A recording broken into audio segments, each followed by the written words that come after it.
Olá, estamos começando mais O Tema é Direito. Nós vamos abordar hoje a questão da progressão de regime no sistema penitenciário brasileiro. Ouve-se falar sempre de que alguém é preso por 9 anos e aí surge imediatamente a imprensa dizendo o seguinte: não, ele não vai cumprir todo esse tempo, logo, logo ele vai estar solto. Isto é e não é assim.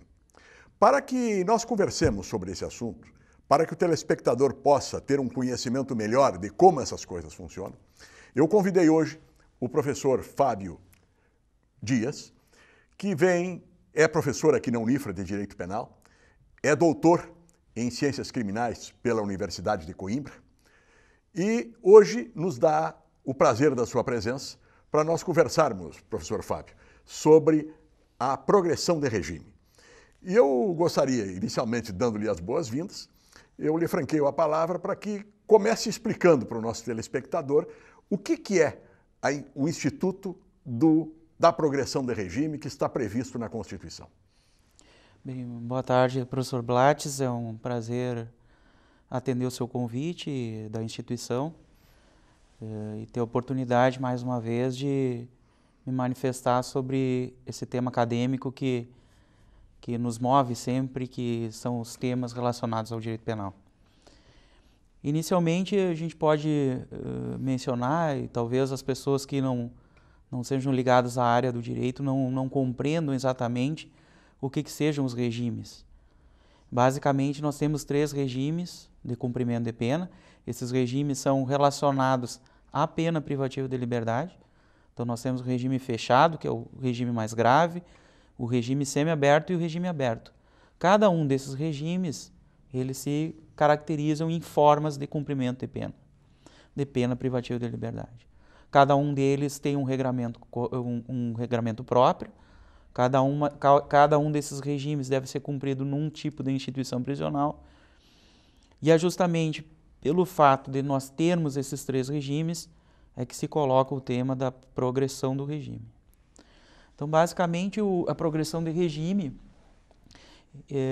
é um direito subjetivo do condenado, do apenado. Então, basicamente, nós temos alguns critérios de como estabelecer esse regime inicial de cumprimento de pena, e conforme for esse cumprimento, conforme for o comportamento prisional do condenado, e conforme ele for preenchendo alguns requisitos estabelecidos na lei, ele passa a ter o direito, então, de progredir de um regime mais gravoso para um menos gravoso. Então, basicamente, essa é a estrutura, né? A ideia geral do que seja a progressão de regime. A crítica que os leigos fazem é de que todo preso vai progredir, quando isso não é verdade, porque, como você disse, esse é um direito subjetivo do preso, mas não é um direito garantido. Quer dizer, para que ele tenha a progressão de regime, tem uma série de regras que ele precisa cumprir e preencher requisitos para poder ir para um regime menos gravoso. Não é? Quais são esses requisitos? É justamente nesses requisitos que mora hoje, possivelmente, a maior discussão, porque antigamente a progressão de regime era regulada pelo artigo 112 da Lei de Execuções Criminais e se estabelecia, como se estabelece ainda hoje, basicamente 2 requisitos, que é o requisito do bom comportamento prisional e o requisito temporal, que é a questão do cumprimento de 1/6 de pena. Isso para os crimes comuns, né? Para os crimes hediondos, desde 2007 nós temos uma lei que alterou, né, a lei dos próprios crimes hediondos e estabeleceu um limite temporal maior para que esse condenado tenha direito à progressão. O que se discute hoje, basicamente, é primeiramente, o que é esse mérito do condenado, né?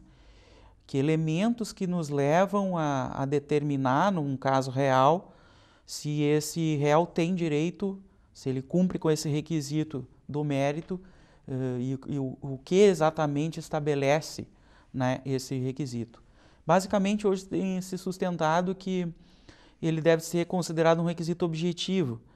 E esse requisito objetivo se configuraria pelo exercício do trabalho, que deveria ser ofertado na própria instituição prisional, na maior parte das vezes, e também pela possibilidade dele estudar, tanto dentro da instituição prisional, quando a instituição prisional prevê essa possibilidade, dá essa oportunidade para o apenado, como também em algumas hipóteses mais raras, mas que o judiciário vem acolhendo a possibilidade dele estudar fora da instituição prisional, tanto no ensino médio quanto no ensino superior. Então, hoje há uma tendência, né, de que esse requisito seja objetivado tanto no cumprimento do trabalho quanto do estudo. A discussão principal é justamente o fato de não se analisar, segundo a atual redação do artigo 112, requisitos subjetivos. Então, os dois requisitos que levam à progressão são objetivos. É tempo e mérito dentro desses dois requisitos que eu mencionei. Então, hoje a discussão é se é necessário a observância de algum requisito subjetivo que normalmente era, antigamente, avaliado a partir do exame criminológico. Esse exame criminológico, ele tecnicamente deveria ser um estudo interdisciplinar. E esse estudo interdisciplinar, ele englobaria um exame médico, um exame psiquiátrico, um exame psicológico e um estudo social. Hoje, a lei não estabelece esse exame criminológico como um requisito, e parece que aí há a maior discussão, como a gente viu recentemente em casos famosos, de que a progressão foi dada para crimes graves, para pessoas que cometeram fatos graves, e que aparentemente o exame criminológico ele era negativo, né, apontava uma não concessão do benefício, mas como o artigo 112 não exige esse benefício, né, o juiz pode desconsiderá-lo e considerar apenas os requisitos objetivos que mencionei. Para que o nosso telespectador entenda, qual é efetivamente a diferença do regime fechado, do semiaberto e do aberto? Essa é uma questão interessante também. As pessoas às vezes não conseguem compreender que a estrutura do sistema penitenciário, o sistema de cumprimento de pena, ele foi feito dentro de uma ideia dentro da ideia de ressocialização. E a ideia de ressocialização ela está diretamente relacionada à evolução daquela pessoa que está cumprindo pena. E por isso, então, o regramento, por isso a diferença dos regimes com regramentos distintos. Basicamente, o regime fechado ele deve ser cumprido em instituições de segurança máxima ou média. O regramento é muito mais rigoroso, né? Não existem praticamente saídas temporárias, né? Deveria existir isolamento celular, né? Ou seja, o apenado deveria, durante 20 horas, ficar dentro da cela, propriamente dito, né? Em regime isolado, tendo direito a 4 horas de sol, né? E a atividade que ele fosse fazer, que ele poderia fazer deveria ser dentro da instituição. Então ele não tem direito a saídas e não tem direito a trabalho externo. Então, essas pequenas observações que eu acabei de mencionar, essas pequenas características, já revelam, né, o maior rigor desse regime fechado. Já o semiaberto é um regime que deveria ser cumprido nas chamadas colônias penais agrícolas e industriais. No Rio Grande do Sul, nós não, até onde eu sei, não temos essas instituições chamadas de colônias penais agrícolas. Temos algumas poucas, que me consta são 2 ou 3 no estado inteiro, colônias penais agrícolas, onde já não temos celas, onde o ambiente é coletivo, né? O lugar onde os apenados ficam é coletivo, é possível trabalho externo, não há um rigor penitenciário tão grande como no regime fechado. E o regime aberto, então, deveria ser cumprido nos albergues. Há um bom número de albergues. Santa Maria tem um albergue, né? E já sem rigor quase nenhum, o apenado ele sai para o trabalho externo e apenas dorme na instituição prisional. Então, basicamente, são essas diferenças, o que revela justamente que quanto mais ele cumprir a pena, quanto mais tempo ele cumprir a pena e quanto maior for o seu mérito, parece que é uma questão de lógica para que ele realmente se ressocialize e ele passar desse regime mais grave para o menos grave. Nós estamos encerrando o primeiro bloco e eu vou deixar o gancho já para o segundo, porque este sistema prisional, ele é previsto pela Lei de Execução Penal, mas na prática a realidade é diferente, né? O sistema tanto faz o semiaberto como o fechado, eles são cumpridos no mesmo estabelecimento, há uma promiscuidade entre esse tipo de preso, dentro das prisões há a verdadeira escola do crime, e o pessoal que está no semiaberto é aquele que está cometendo realmente os crimes nas ruas. Então vamos deixar para o segundo bloco nós abordarmos esta questão, essa dicotomia, essa diferença que existe entre o que diz a legislação e o que acontece na realidade. Eu estou hoje conversando com o professor Fábio Dias, professor de Direito Penal aqui na Unifra, advogado criminalista também e que tem mestrado na Universidade de Coimbra. Fique conosco, nós voltamos em seguida com o segundo bloco do Tema é Direito.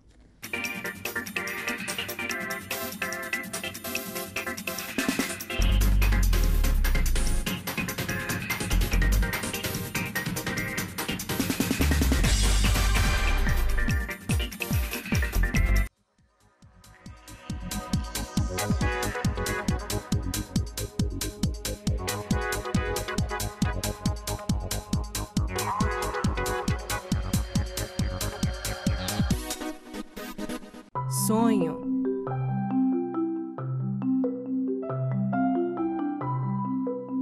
Esperança.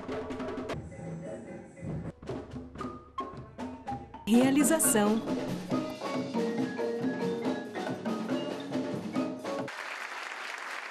Cuíca, promovendo inclusão social através da música, transformando sonhos em realidade.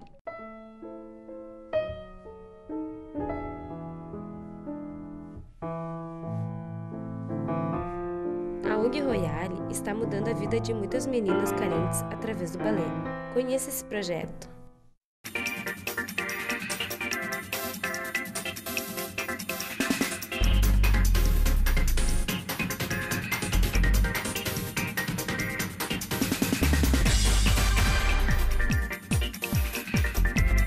Então voltamos com o Tema é Direito, hoje recebendo o professor Fábio Freitas Dias, professor de Direito Penal aqui da Unifra, advogado criminalista, e que nos atendeu o convite para nós conversarmos sobre as progressões de regime dos presos por sentença condenatória.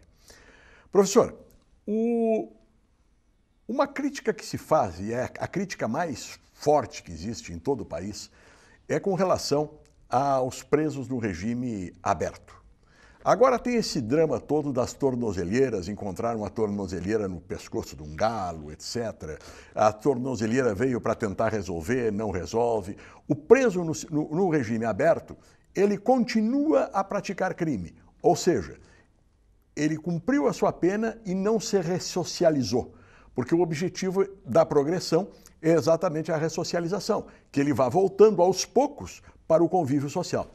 Mas o que nós temos constatado é que quando ele chega no regime aberto, ele está mais marginalizado do que quando entrou na prisão. Eu gostaria que você fizesse um apanhado, qual é a opinião a respeito, qual é a crítica que tem a esse sistema. A crítica, ela não tem como não ser direcionada ao Estado, né? O Estado, ele vem historicamente mostrando uma ineficácia em várias áreas. Nós sabemos já de cor quais são essas áreas, mas basicamente quando a gente fala de segurança pública, o sistema penitenciário ele está englobado nisso. Então vejam que a lei de execução criminal que estabelece os regimes e que relaciona os regimes aos tipos de instituição prisional, ela é considerada, inclusive por países europeus, uma das leis mais modernas do mundo, quando foi lançada, em 84, quando foi editada. O problema é que aquilo que está na lei não foi instituído pelo Estado. Hoje a gente observa vozes de várias pessoas que se manifestam através da imprensa, dizendo que o problema está no semiaberto, no aberto. Mas, na verdade, o que tem acontecido, que não é raro, pela ausência de instituições de semiaberto, os juízes consideram que a progressão é um direito do cidadão, é um direito do apenado, e a progressão, então, ela corre sobre saltos. Como não há como cumprir no semiaberto, os juízes têm normalmente feito a progressão do fechado para o aberto. E você, saltando, né, essa fase do semiaberto, obviamente você quebra com a ideia de evolução e a possibilidade, então, de realmente ressocializar esse indivíduo. Então, infelizmente, nós não sabemos sequer se o que está na lei de execução criminal, ela pode ser eficaz, porque nós não experimentamos isso nunca. O Estado nunca preparou as instituições prisionais para que efetivamente se cumprisse aquilo que está na lei. Então, parece que o diagnóstico mais preciso, né, sobre essas críticas que vêm sendo feitas não é do sistema em si, mas a não efetivação do sistema pelo Estado. Há uma ideia de que o preso ele deve ser estigmatizado para o resto da vida. Eu vou pegar o exemplo da von Richthofen, né? Aquela moça em São Paulo que matou os pais junto com os irmãos Cravinhos. Agora há um debate na imprensa porque ela está pedindo para trabalhar fora do presídio. E há na mídia um movimento dizendo que é um absurdo ela trabalhar fora do presídio. Nesses julgamentos mais rumorosos, há um foco da imprensa muito forte que termina influenciando, sem dúvida nenhuma, esta ideia de que a prisão é alguma coisa muito leve de ser cumprida. Mas o objetivo da prisão é exatamente a ressocialização. Quer dizer, se nós não tivermos a ressocialização como objetivo, a prisão perde o sentido. Porque nós não temos prisão perpétua. Quem entra tem que sair. Exato. E um dia ou outro vai sair. Né? Como é que nós podemos enfrentar esta, digamos assim, esta vontade, este espírito vingativo da sociedade? Essa tua última expressão, Blades, ela realmente parece que é o mote do que acontece. Né? A ideia de vingança, ela não é uma ideia que tenha ocorrido de uma hora para outra. Historicamente, a origem da sanção penal, a origem da pena, ela sempre foi vinculada à ideia de vingança. E a ideia de vingança, em determinado momento histórico, a ela se agregou a ideia de sofrimento. Porque isso está diretamente relacionado a uma certa influência das várias religiões que existem, com a ideia de expiação do pecado, ou seja, expiar o pecado pela dor. Então, vingança e dor sempre foram dois elementos que estiveram juntos com a evolução da própria sanção penal, da própria pena. Isso é uma visão particular que eu tenho, parece que move a própria atuação estatal, porque parece que o governante, o Estado, ele tem medo de produzir uma instituição prisional que realmente ressocialize, porque a ideia geral do povo é que a pessoa, já que cometeu, como neste caso dessa menina, que cometeu um duplo homicídio horroroso, né, de repercussão contra os próprios pais, a ideia é de que ela vá para a instituição prisional, cumpra, sofra, tenha dor, e de preferência numa instituição prisional em que o ambiente provoque essa dor. E isso, mais ou menos, na minha visão particular, justifica uma série de instituições prisionais que nós temos. Não é possível que se tenha, por exemplo, um presídio central, como nós temos em Porto Alegre. Quer dizer, quem já teve a oportunidade de conhecer ou através de fotos ou ou ao vivo, né, ter ido visitar essa instituição, consegue perceber exatamente a ideia da vingança e da dor. Quer dizer, é uma instituição feia, as paredes são sujas, o ambiente cheira mal, né? A instituição não é feita para ressocializar, a instituição é feita para manter de forma velada a ideia de vingança e de dor. E isso, o Estado é conivente com essa ideia.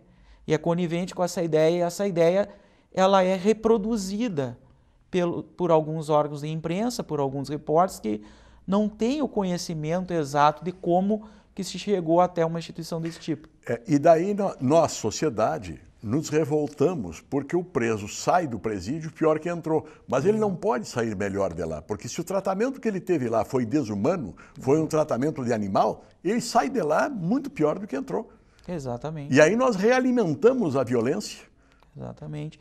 É que justamente essa ideia, a instituição prisional hoje é fonte de violência.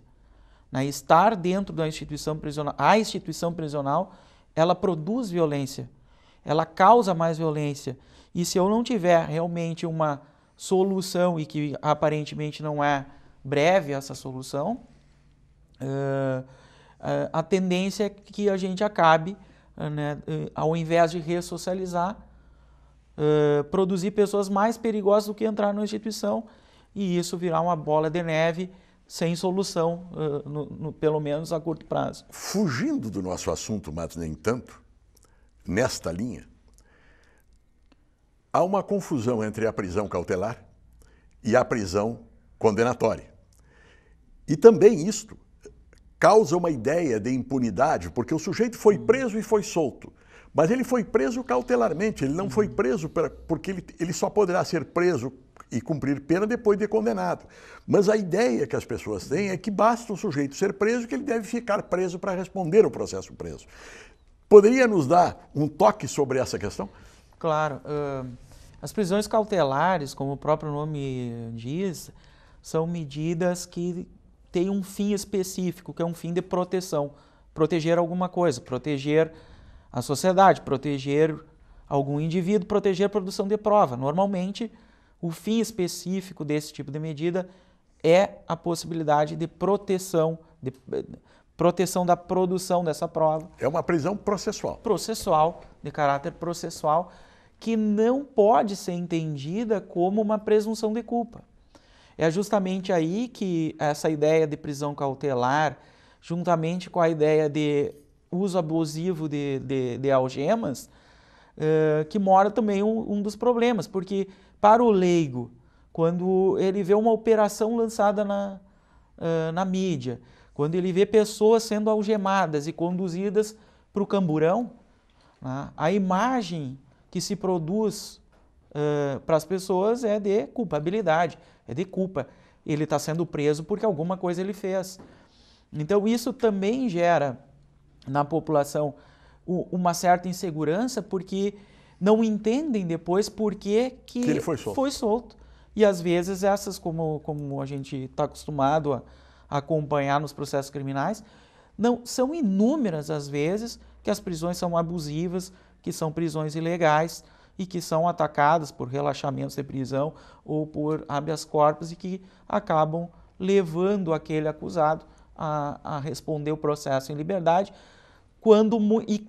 e que muitas vezes é absolvido. Eu não tenho um dado estatístico preciso, mas até onde eu conheço, a cada 10 processos criminais, cerca de 7 as pessoas são absolvidas. Então vejam como a má informação, a forma como se conduz, né, a informação nesses casos pode levar a uma falsa impressão de impunidade, de falta de eficiência do Estado e etc. Bom, nós estamos nos encaminhando para o final do programa. Eu estou conversando hoje com o professor Fábio Freitas Dias sobre as prisões, os regimes prisionais e agora, no último tópico, sobre as prisões cautelares. Para encerrar, Fábio, 1 minuto para tuas considerações finais, como se costuma dizer nos programas. Eu sou uma pessoa um pouco idealista, né? Mas eu acredito nos ideais eu sempre acredito que o ser humano tem solução. Então, eu imagino que a gente é capaz, no mundo que se vive hoje, né, no mundo da internet, no mundo de altas tecnologias, eu acho que o homem é capaz de produzir soluções para o problema da criminalidade, principalmente para o problema penitenciário.